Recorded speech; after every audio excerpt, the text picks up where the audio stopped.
You guys like rants? I've got a rant. I've read something very asinine, and I may or may not have had a cocktail at this point, so let's jump in. There's a lot of tech tabloids out there. They all act ridiculous. They say stupid things. I don't know how they get their names on the web, but they do. Retrevo is my new favorite to pick on. It says shop with the gadget experts. That's kind of their thing. They tell you about all stuff that's coming out, and that's cool, and usually with all kinds of ridiculous comments associated with it. But they have a blog. This one's called Smartphones Are Still Pretty Dumb, and I have it here because I want to read some of these snippets to you. I'm driving down the highway on my way to work when the brake lights appear in front of me.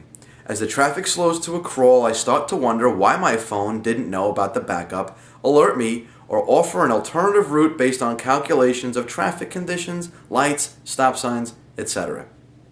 I also wonder why my phone isn't smart enough to connect the fact that at my current and projected speed, I'm going to be late for my meeting, and ask me if I want to send a message telling someone how late I'm going to be.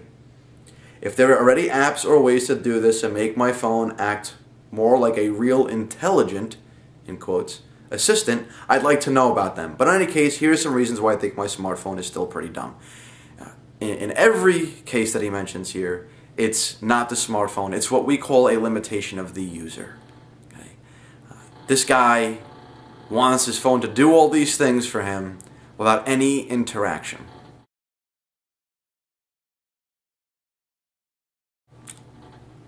Intelligent reminders. I'd like to be able to ask my phone to remind me about things and then have it anticipate the need to remind me about them. For example, if I told my phone to remind me not to take this shortcut for the next 2 months while they're working on the road, I'd like my phone to remind me about that if it looked like I was heading for that route. Unless, of course, he's just nearby or turns down the road but not going down that way and it reminds him and he doesn't want that because he's not going that way. Also, if he did buy a GPS that actually already does this, like many of them do, but he's in a city that's not offered, then what are we going to do? So these GPS apps, they're capable of this. Google Maps in certain areas will tell you about traffic patterns, red, green, yellow type stuff, light, medium, heavy traffic, all that stuff. They already do it, but not everywhere. You know, the northeast corner of Alabama is not a bustling metropolis that they're going to have every last detail. You know, by the way, 3 of the 8 cars in this town are on the road at this moment. I mean, for so many years, we used maps. Now we have GPSs. Now we have GPS-enabled phones. That's not enough for this guy.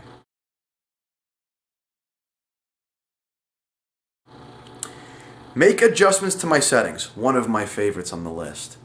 Why can't my phone adjust the ring for my situation automatically? If I'm at the library or the opera, I'd like a soft ring or no ring at all.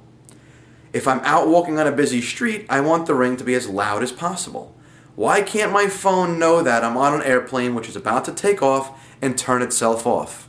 My phone should know where I am, sense the conditions, and make adjustments automatically. When you subscribe to that new service called Skynet, it will. In the meantime, though, that's not going to work because the very first time, by the way, before we even get into that, I have a little switch right here.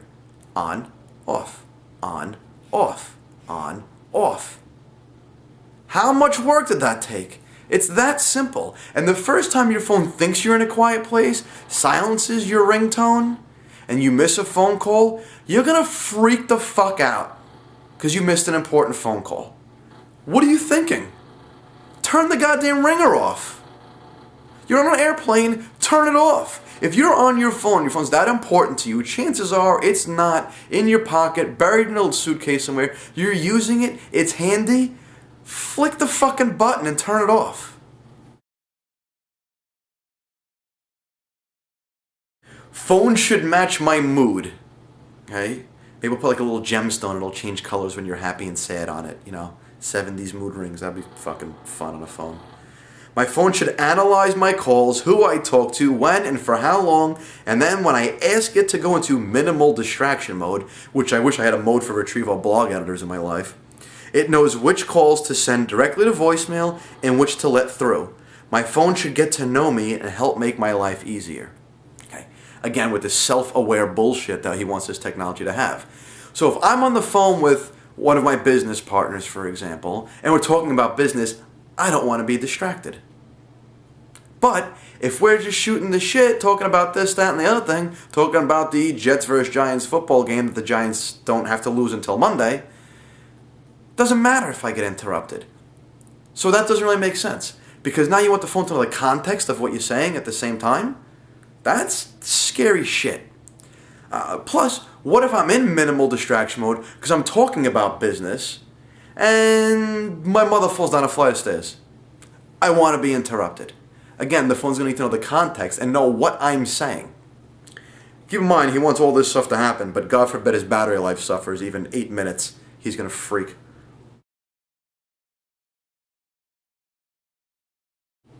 Synchronizing could be simpler. I wish my phone was better at syncing everyday data with other devices. It doesn't look to me like addresses and calendars can be synchronized without the odd duplication or omission. I know some phones do this better than others, and who knows, maybe the cloud will make synchronization simple and error-free. Take the iPhone, for example, because that's what's in my pocket. If I have iTunes set to sync automatically, the difficult syncing process that I have to go through to make this happen is I need to sit down in the chair, hold my phone in my hand, hold the cable in the other hand, and plug them the fuck together. And they sync. Sit down, hold phone, hold cable, plug in. 4 steps. Why isn't this easier for people? Plug it in, idiot. In the cloud, yeah, the cloud will probably make that even easier for you. As far as the omission and duplication thing is concerned, if you'd update your phone number and you tell me I put it on my phone, sync, it works. You give me your phone number, type it into my computer, sync, it works. You give me your number and I'm a moron because, I don't know, let's just see who's a good comparison. So like somebody who writes for Retrevo, for example. And I type the number into my phone, I type the number into my computer, then I sync them together, then we have an issue. Because the phone goes, I have no update, new information. Computer goes, I don't fucking think so, pal. I have new information. We don't know whose is what. So because we're not self-aware, because contextual information doesn't work on digital devices like this, it's going to say, I don't know which one's new. It's either going to not sync it or it'll make a duplicate. But that's your fault for updating information in 2 different places and then syncing. That's the whole point of syncing. So you don't have to put it everywhere in the first place. A smartphone shouldn't be an answering machine. I'd like answers to what he means by this. I want to be able to have a natural conversation with my phone. Hello, phone. How are you today? I'm good, sir. How are you? Not bad. How's your battery life? I'm tired. I need to be charged. How about you? Fucking what is he talking about? Whatever. So he wants to have a natural conversation with his phone to get answers to questions, get advice. Should I ask that girl out today, phone? I don't know. In other words, I want my smartphone to be an answer machine, not an answering machine. Let's just go to the summary. In short, a truly smartphone is what he wants. In a world of smart cars are like smart like in efficiency, not like they drive themselves and open their doors. Like he's not fucking Michael Knight here talking to his dummy. Smart homes, okay? Smart offices, smart TVs, and smart everything else, except people that work for Retrevo. What I want is an assistant in my phone able to help me manage my time. We call those calendars. My appointments. We call those alarms. And my life in a way that anticipates my needs. Yeah, we call those cyborgs. They don't exist yet. And provides answers to questions and solutions to problems. We call that Google. I'd like to be able to do something as simple as tell my phone to call me back in 30 minutes. That's back to the alarm thing again. And make sure I wake up from a nap. Really. I want a phone to remind me about dates, calendars and alarms, shows to watch on TV. My DirecTV app does that. Movies that just came out. IMDb with push notifications. Things to eat at restaurants. The restaurants have that. Those are called menus. Foods that are in season. Look it the fuck up. All things all based on things my phone knows I like. I want to be able to have a conversation with my phone, ask it questions, and get back the right answers. We're going to tie this up here in 1 second. First thing, Andrew Eisner. He's Retrevo's resident gadget enthusiast. Thankfully, they didn't call him expert. Here's the kicker. This guy says all these crazy things that don't make a whole lot of sense that he can do on his phone right now with a little bit of human interaction. But here's the rub. He's a former executive producer for PC World magazine. They're a reputable organization. That's probably why he's former. He's well versed in technology products, having helped establish Ziff Davis's premier test lab where he led a team testing the latest high-tech gear. Okay. Here's really the important thing. Your phone can do all of these things. Absolutely can do. Requires you to interact with your phone a little bit. But it can do it. Download an app. Why do you have to pay for these things? Here's what we forget in 2011 with iPhones, Android phones, and every other smartphone out there, semi-smart, maybe functioning retarded phones like Blackberries. Here's what we forget. They're fucking phones. All that stuff is extra. It's a telephone. 1, 2, 3, 4, 5, 6, 7. Hello, hey, nice to talk to you again. It's a phone. We make phone calls from them. Now we have apps and text and emails and internet and all this stuff on it. But it's not a computer that's designed for that express purpose. It's a telephone. Anything you get beyond dialing 7 digits and hearing somebody's voice is extra.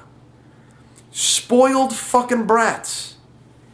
I think that the fact that I can even get a map that tells me where I am on this phone, text somebody, send voice snippets, look up web pages, read my emails, connect to Facebook, take photos and post them to every service imaginable, play games that rival 16-bit video game systems that I grew up with as a young kid. The fact that I can do all of those things from a telephone is pretty fucking incredible. But that's not enough. More. Bigger, better, faster, more American mentality here. I'm the biggest gadget consumer there is. I bought a stupid fucking touchpad last week because they had one. Okay? I get it. I get the obsession, the mania, that you want more stuff like that. But keep things in perspective is what I'm telling you here. Okay? Your phone can remind you. Set an alarm. Don't expect it to learn your behaviors and go, I bet he's thinking about pancakes. Let's tell him where an IHOP is. That is some creepy self-aware shit that every post-apocalyptic technology-based movie uses as its premise. Not what we're looking for. So here's the bottom line. Remember, it's a telephone. Use it in all of its wondrous technological glory that it does beyond making phone calls, and enjoy it. Don't read Retrevo. Tell Andrew Eisner he's a moron. And stay tuned for more next week.